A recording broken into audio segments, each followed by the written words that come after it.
le régime du système. Vous savez, beaucoup veulent le prophétique, beaucoup encore acceptent le prophétique, mais généralement, on n'aime pas recevoir les prophètes chez nous parce qu'ils sont imprévisibles. Ah oui, ça c'est vrai. Parce qu'ils sont incontrôlables. Parce qu'ils vont déranger le culte. Parce qu'ils vont faire des choses qui vont déranger la liturgie. Yes. Des choses bizarres. Il y a une image à préserver.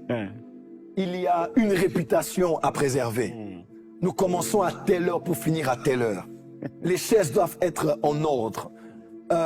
Les choses doivent être dites comme il le faut. Et n'oubliez pas, nous sommes les premiers à dire, Saint-Esprit prend le contrôle.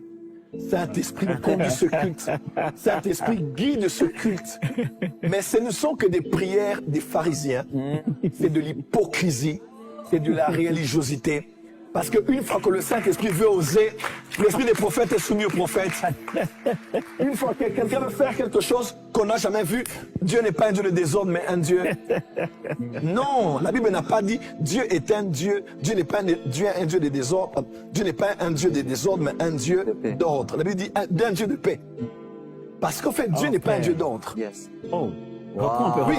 reprends. Le verset dit, trop fort. car Dieu n'est pas un Dieu de désordre, mais un Dieu de paix. La Bible n'a pas dit Dieu est un Dieu d'ordre. Ça, c'est puissant. On dit est un Dieu de paix. Parce que le but, ce n'est pas l'ordre, le but, c'est la paix. C'est la paix. Ah. Wow. Écoutez-moi, il est possible qu'on vienne ici, on est bien installé comme dans un avion, on sort d'ici, mais avec le cancer, avec la confusion, avec la maladie. Bref, on a été dans l'ordre des hommes, mais on a manqué la paix de Dieu.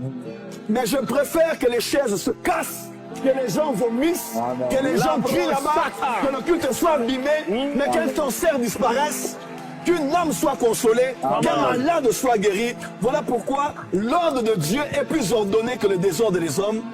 Et le contraire est possible. Je me dis à quelqu'un, j'aime quand Dieu est désordonné. Et à la fin, on dit, on a vomi ici, on a sali le tapis, mais la personne est délivrée d'un mari de nuit et d'un esprit humain. Je préfère ça. En fait, je préfère ça que ces choses bien ordonnées. Oh Seigneur, nous voulons des signes, des prodiges, des miracles. Taisez-vous, excusez-moi. Vous savez même pas de quoi il s'agit. Quand on parle des signes, des prodiges et des miracles, quand Dieu commence à les faire, vous les critiquez. Quand Dieu commence à les faire, vous les refusez. Vous n'êtes pas différent de ces gens dans Actes chapitre 12 qui priaient pour que Pierre sorte de prison. Seigneur, que Pierre sorte. Seigneur, que Pierre sorte. Seigneur, que Pierre sorte. Oui, que Pierre sorte. Pierre est sorti, il est devant la maison et il frappe à la porte. Quand Pierre est là, on dit non, c'est pas lui. C'est un ange. Viens pour que Pierre vienne. Nous sommes les premiers à demander le